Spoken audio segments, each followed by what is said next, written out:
Reiniciando, por favor.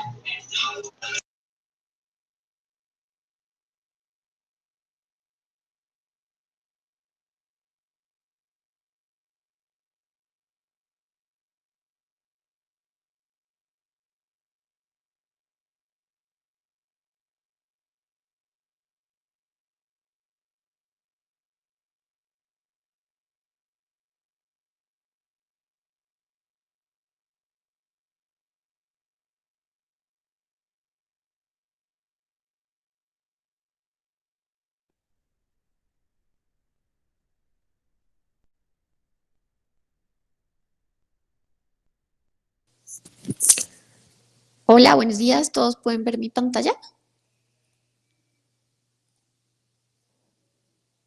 Sí, Nata, sí se ve. Listo, bueno, vamos a comenzar. Entonces, nuestra revisión de hoy es guía de práctica clínica del recién nacido con trastorno respiratorio. Mi nombre es Dayana Trey Rodríguez Cruz, soy la residente de primer año de pediatría y mi tutor fue el doctor Richard Albort. Entonces vamos a comenzar. Esta guía pues es una guía del Ministerio de Salud del año 2013, es la guía número 5.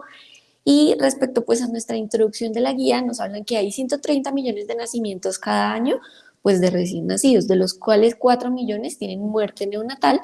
El 98% de estas muertes son en países en vía de desarrollo y de estas muertes el 28% son de pacientes pretérmino, el 36% se dan por infecciones y el 23% aproximadamente por complicaciones de asfixia.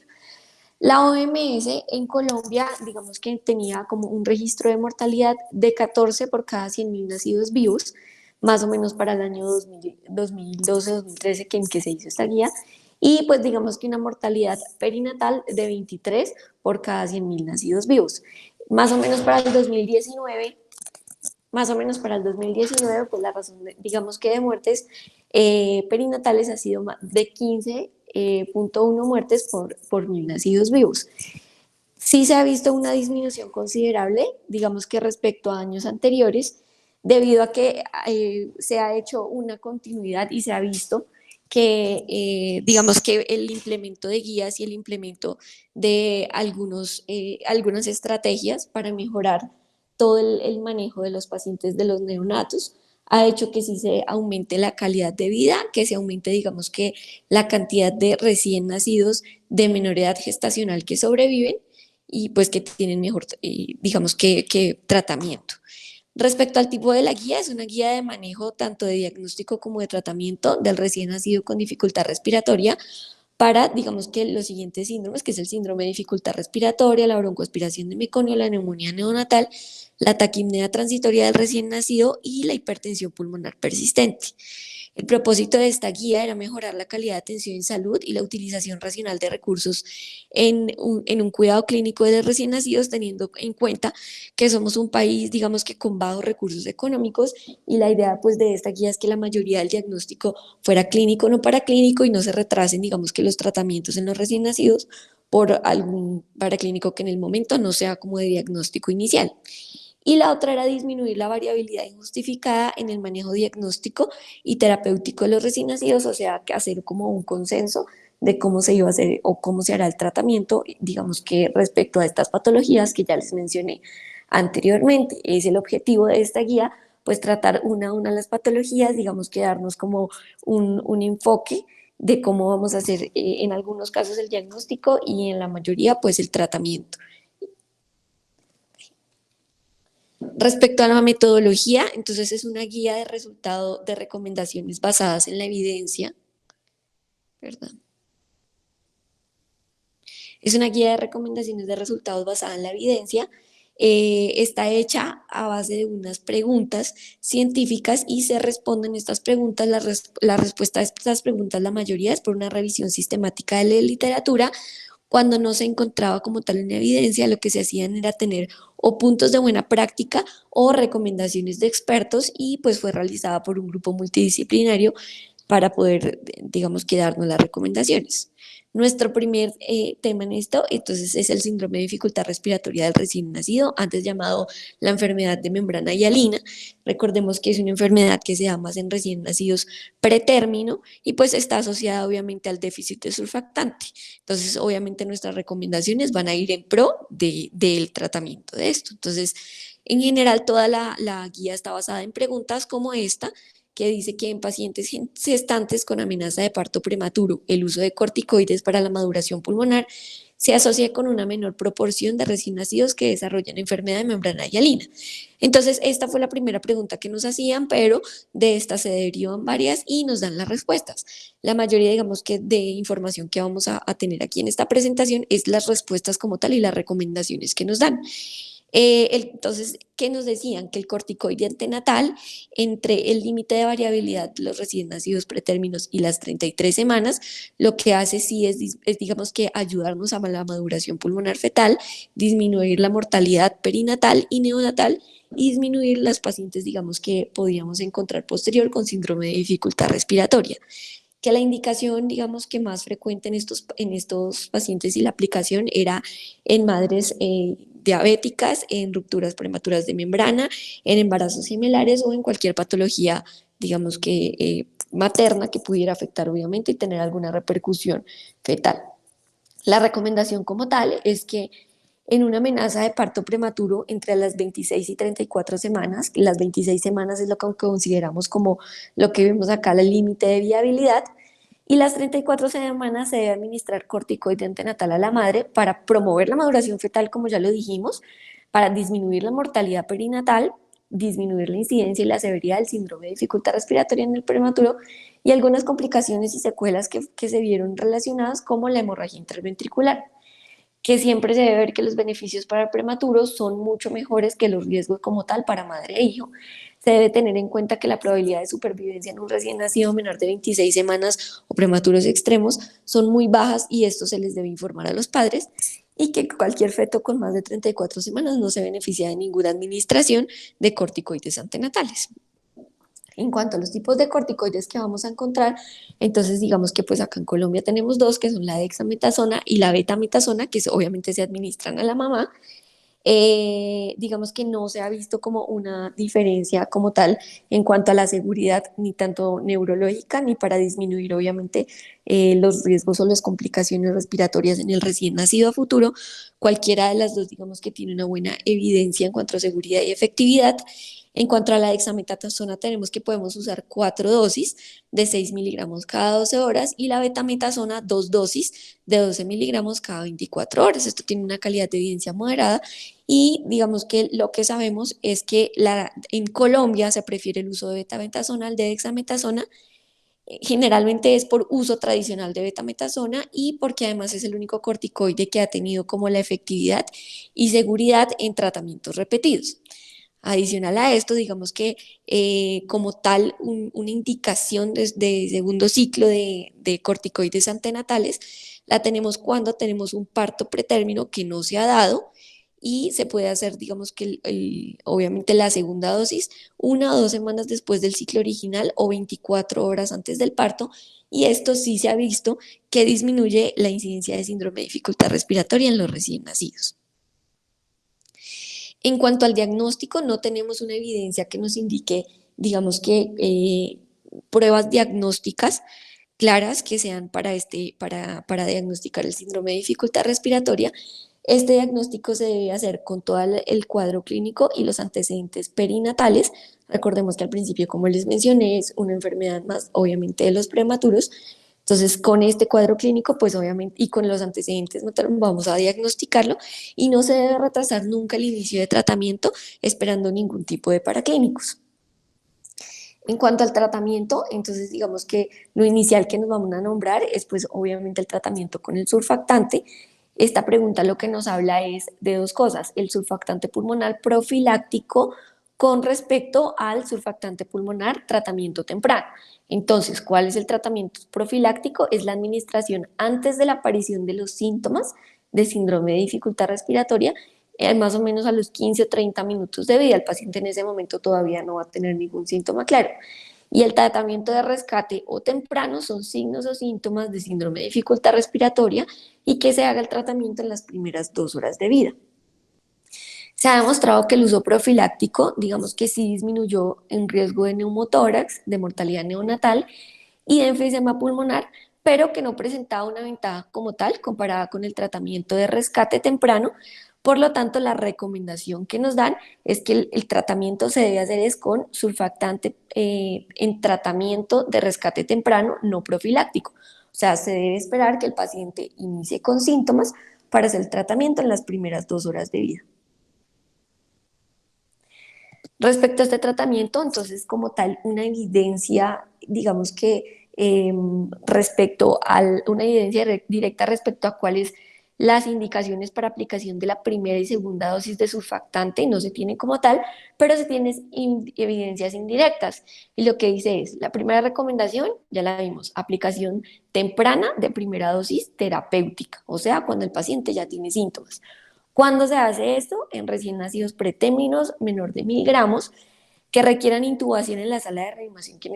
este caso es la sala obviamente de partos, en los primeros 15 minutos de vida sin corticoide prenatal. La otra indicación que nos das es recién nacidos pretérminos con ya la clínica de síndrome de dificultad respiratoria que refiere a una FIO2 mayor al 30 o al 40%, y que no, pues no haya recibido, digamos que en sala de partos, anteriormente el surfactante. Y la segunda dosis como tal nos dice que son recién nacidos pretérmino, que ya tuvieron nuevamente su primera dosis y que persiste con un requerimiento de una FIO2 mayor al 30% y una presión media de la vía aérea mayor a 7 centímetros de agua. Este es nuestro requerimiento de la segunda dosis. Nos dice la guía que no es necesario en ningún momento esperar ni radiografía ni gases arteriales para aplicación, sobre todo de la segunda dosis.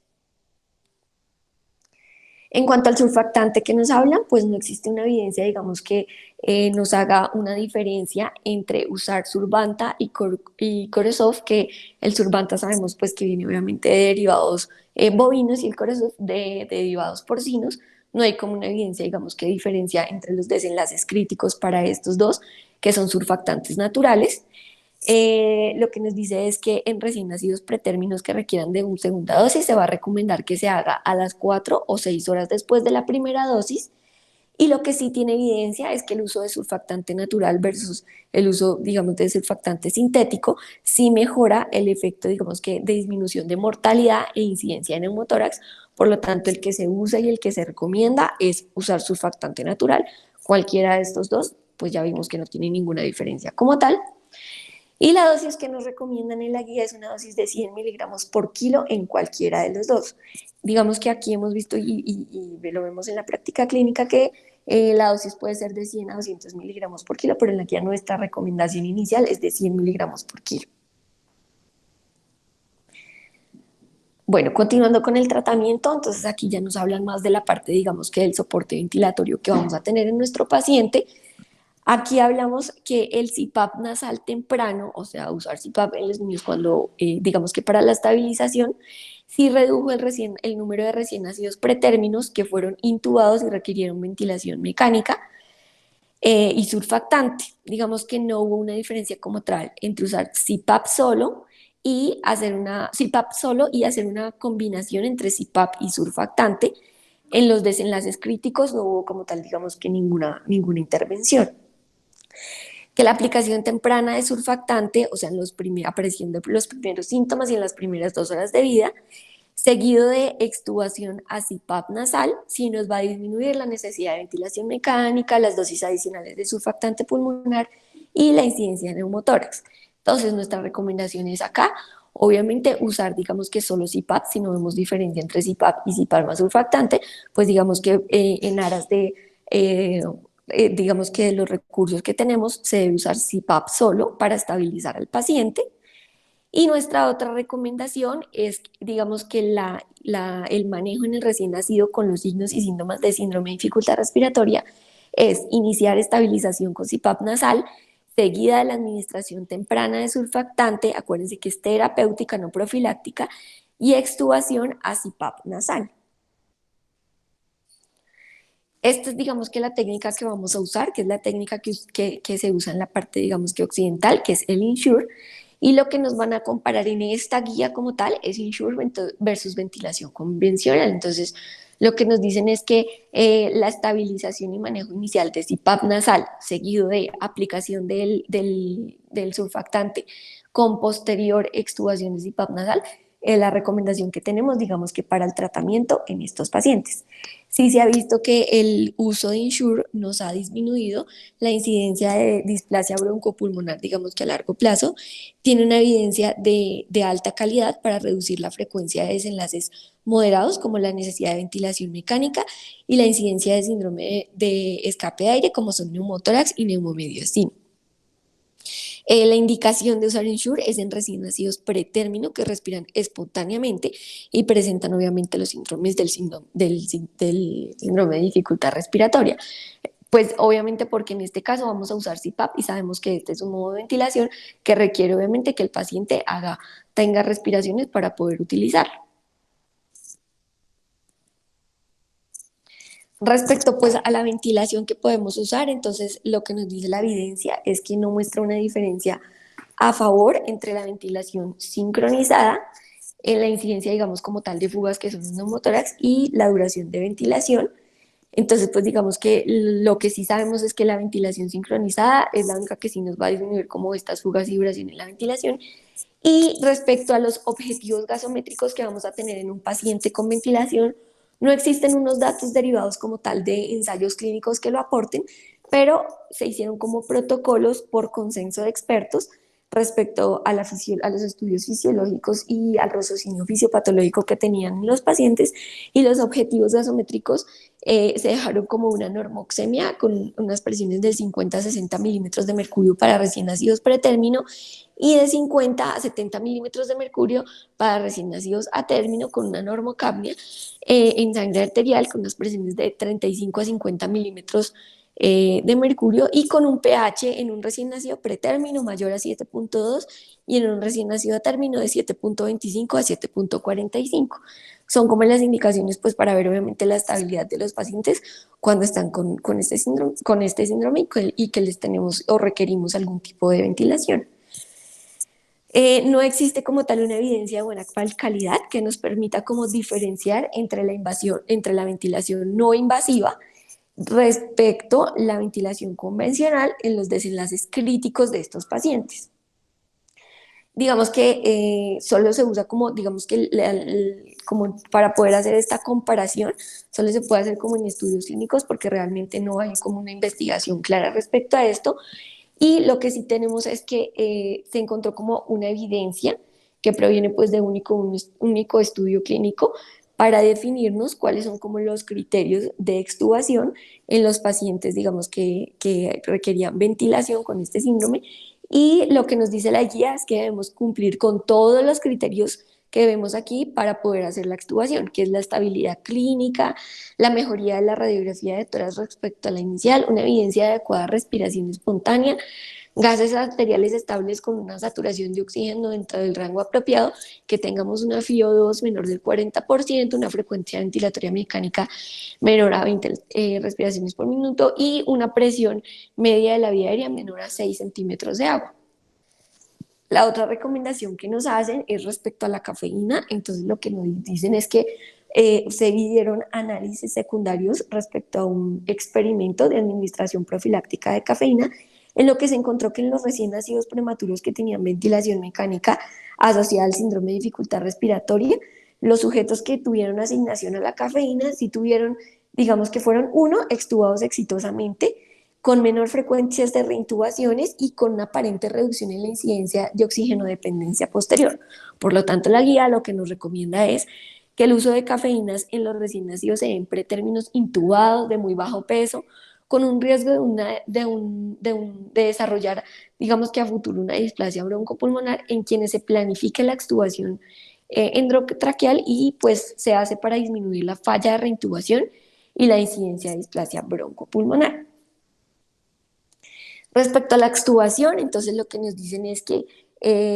digamos que se encontró evidencia que sí muestra que el CPAP nasal versus la ventilación nasal no invasiva son mejor estrategia post-extubación y que se debe emplear siempre en los recién nacidos pretérmino que tengamos síndrome de dificultad respiratoria, que digamos que lo que menos se debe usar y lo que no usamos son cánulas nasales de alto flujo,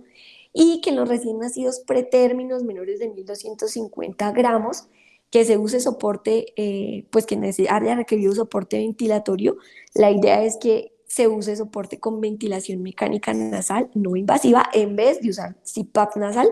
posterior a la extubación. Esto lo que nos hace es disminuir la probabilidad de falla en extubación. Y pues lo que veíamos acá, obviamente que lo que menos podemos usar y lo que menos deberíamos usar en una extubación posterior a un paciente que haya requerido, digamos que intubación en ventilación, por síndrome de dificultad respiratoria, es la cánula nasal. Lo que nos va a hacer el CPAP y la ventilación mecánica no invasiva es disminuir la incidencia de reintubación. Respecto a la extubación también nos hablan de la efectividad del esteroide para apoyar la extubación, y sí se encontró evidencia de alta calidad que en prematuros ventilados con altos riesgos de edema en la vía aérea, el uso de dexametasona intravenosa sí disminuyó la necesidad de reintubar y alcanzó pues una reducción, digamos que en la incidencia de estridor post-extubación. Digamos que estos estudios como tal no evaluaban ninguna práctica en cuanto a la mortalidad y la duración como tal de la ventilación. Lo que digamos que la recomendación que nos dan es que se debe hacer como una evaluación muy juiciosa del recién nacido que requiera obviamente corticoides intravenosos, eh, pues postnatales, evaluando el riesgo-beneficio, teniendo en cuenta que sabemos que todos los corticoides tienen efectos adversos. Vemos que tienen efectos adversos a corto plazo y a largo plazo. Entonces, a corto plazo los efectos adversos van a ser sangrados gastrointestinales, perforación intestinal, hiperglicemias, hipertensión, cardiopatía hipertrófica y fallas del crecimiento. Y en cuanto a efectos adversos a largo plazo, pues incrementan el riesgo de alteraciones en el examen neurológico y parálisis cerebral. Teniendo en cuenta que estamos hablando de recién nacidos prematuros, digamos que obviamente hay que evaluar muy bien el riesgo para no empeorar la condición y obviamente el pronóstico del paciente.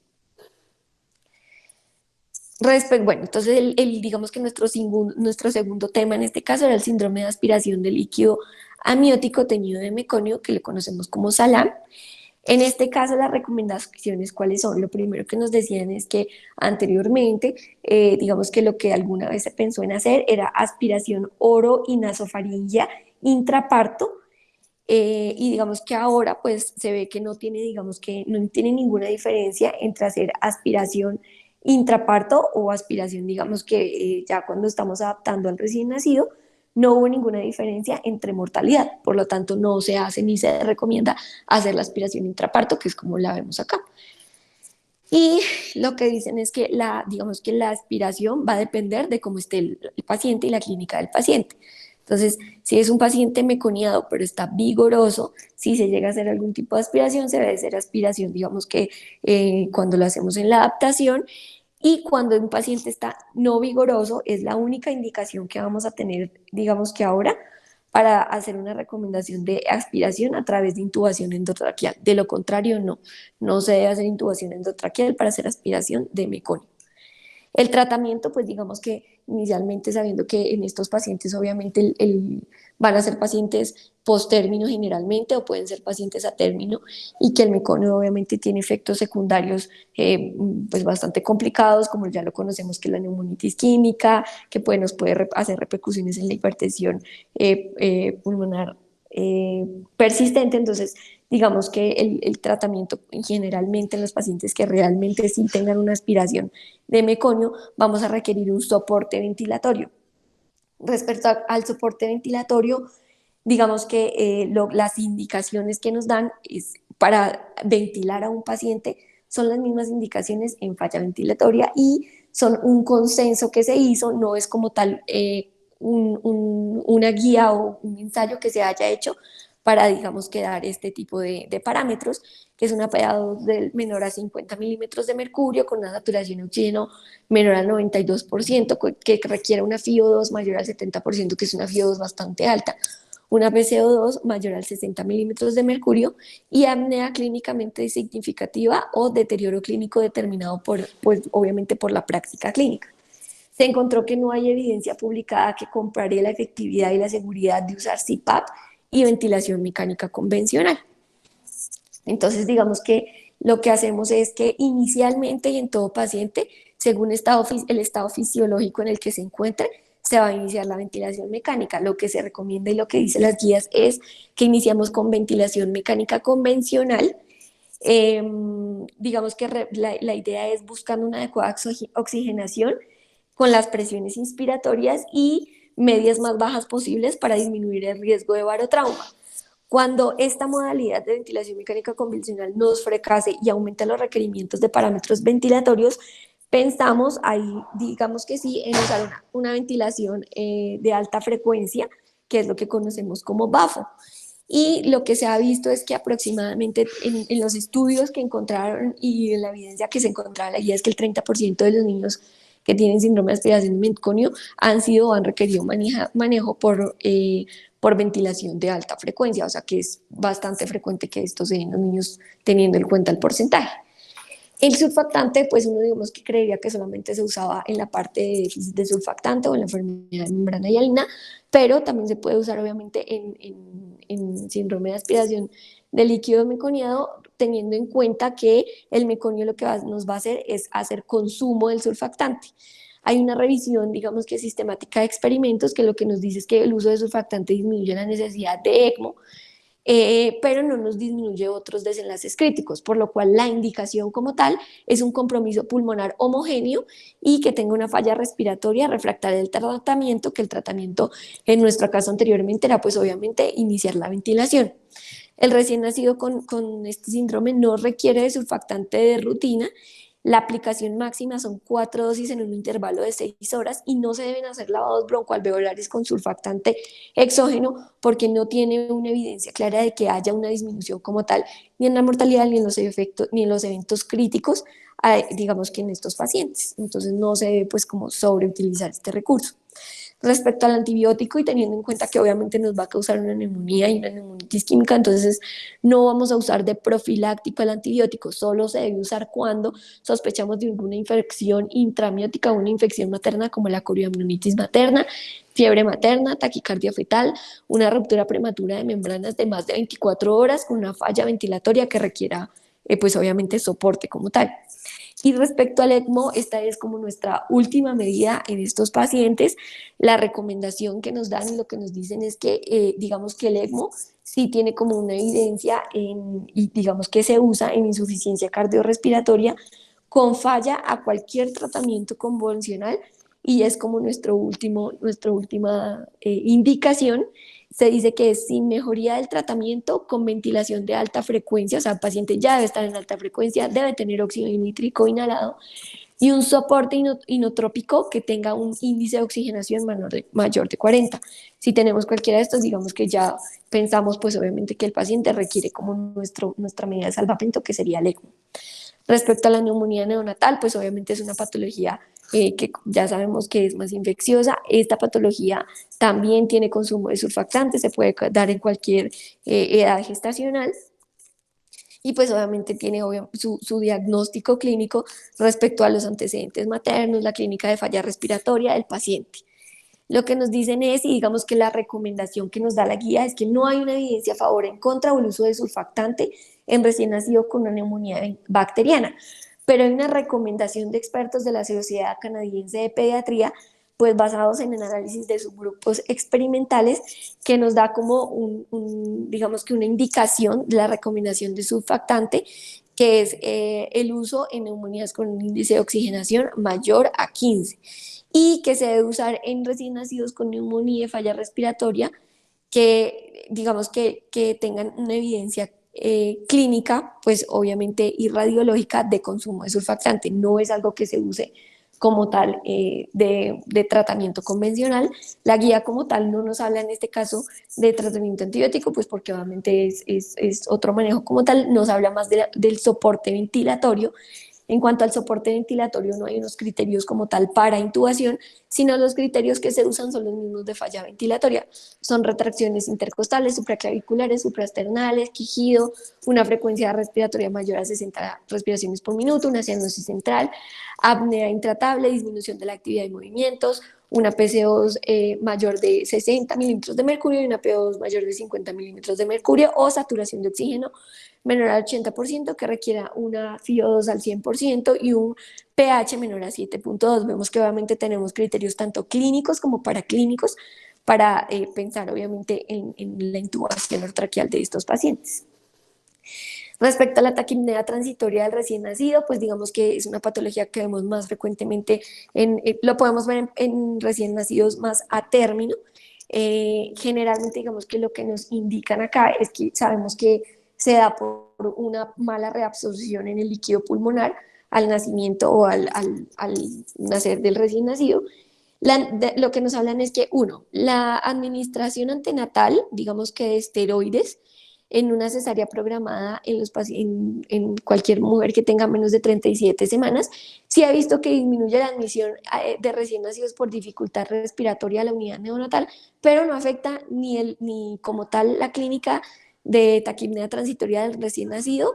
ni afecta como, pues digamos que el manejo adicional. Entonces, por lo tanto, lo que se indica es que no se debe usar esteroides antenatales en mujeres que estén, digamos que a término o previo o que tengan una cesárea electiva. Entonces, una mujer que tenga 37 semanas de gestación no está indicado la administración de corticoide. De hecho, en ninguna mujer mayor de 34 semanas de gestación se usa el corticoide. Digamos que lo que se debe hacer es que si es una cesárea electiva, se debe aplazar la cesárea hasta que te a término de la gestación como tal.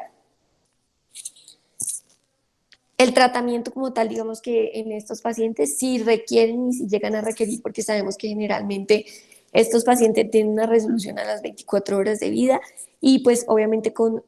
el uso de CPAP y con el uso de presiones positivas muchas veces obviamente mejora la clínica, pero en los casos en los que no, los criterios para intubación y ventilación mecánica, los mismos que vimos anteriormente, falla respiratoria, ya vemos que son clínicos y paraclínicos y según como veamos pues digamos que la fisiología del paciente en ese momento. Como tal, nuestro último tema que vamos a tratar es la hipertensión pulmonar persistente del recién nacido. Sabemos que es un síndrome caracterizado por un aumento de la resistencia vascular pulmonar, hace un cortocircuito derecha e izquierda a través o del foramen oval o del ductus arterioso permeable, pues nos causa obviamente hipoxemia y está asociado con anormalidades o del parénquima pulmonar o con alteraciones como lo nombré anteriormente. Recuerden que habíamos dicho que tenía alguna relación con el síndrome de aspiración de meconio. Entonces pues tiene bastante relación con esto. ¿Qué nos dice la guía? La guía nos dice que vamos a hacer un diagnóstico y se recomienda hacer el diagnóstico, digamos que de la hipoxemia asociada a la hipertensión pulmonar persistente del recién nacido con antecedentes y factores desencadenantes como asfixia y líquido teñido de meconio, que ya lo hemos mencionado, evaluación clínica de la saturación de oxígeno pre y postductal del recién nacido. Sabemos que la saturación preductal obviamente siempre se hace en miembro superior derecho y la postductal se puede hacer en izquierdo o cualquier otra extremidad. El cuadro clínico de hipoxemia refractaria al tratamiento convencional, la habilidad en la saturación de oxígeno con estímulos y manipulaciones, y se recomienda siempre hacer un ecocardiograma para descartar malformaciones estructurales y evaluar pues obviamente los signos de la hipertensión pulmonar. Respecto al tratamiento, la indicación del tratamiento en este caso es el óxido nítrico entre dosis a 20 a 40, entre dosis de 20 a 40 partes por millones en recién nacidos a términos o cercanos al términos con falla hipoxémica y sin cardiopatía estructural ni hernia diafragmática. Digamos que sí se ha visto que reduce significativamente el requerimiento de ECMO. Además, se debe usar en pacientes que tengan más de 34 semanas, menor de 14 días de vida, con una PA2 menor de 100 milímetros de mercurio y que requieran una FiO2 del 100% y un índice de oxigenación mayor de 25 en dos medidas con 15 minutos de diferencia. O sea, digamos que sí tenemos bastantes indicaciones para iniciar el tratamiento como tal con el óxido nítrico. Y además de mejorar, obviamente, digamos que la necesidad la idea de esto, del tratamiento, es que mejore los índices de oxigenación. Se considera y se sabe que la indicación, digamos, del uso de óxido nítrico y está asociado a la ventilación de alta frecuencia. Y adicional a esto, pues digamos que la respuesta esperada es la mejoría de la PaO2 y del índice de oxigenación. Si vemos que no hay una mejoría de estos parámetros cuando se use el óxido nítrico, lo que se debe hacer es retirarlo.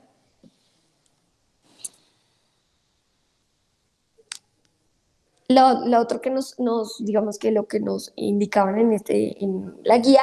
es que no se encontró una evidencia que evaluara el uso de relajantes musculares para el manejo de esta patología, que en los recién nacidos con hipertensión pulmonar persistente se recomienda no administrar relajantes musculares, no se debe hacer nunca, y no se encontró ninguna evidencia de buena calidad respecto al uso de ventilación agresiva en el recién nacido con esta patología, así que no se recomienda,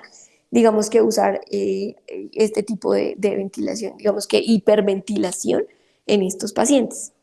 Respecto al tratamiento con sildenafil, lo que nos dice la guía es que el sildenafil tiene un potencial significativo en el tratamiento, especialmente en recursos limitados, ya que el sildenafil lo que nos va a hacer y lo que ha demostrado es que no es una alternativa al uso de óxido nítrico, es simplemente una opción cuando no tenemos óxido nítrico. O sea, que digamos que va a ser nuestra opción en el caso de no tener el recurso como tal, que es el indicado, que es el óxido nítrico, y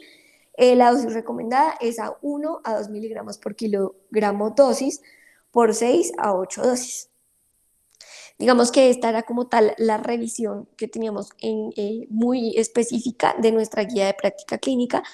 Digamos que cuando hicimos la revisión con mi tutor, sí hay otros manejos que hacemos, pero en general la guía es el manejo y a lo que estamos ceñidos en este momento para pues las patologías respiratorias y los recién nacidos. Gracias.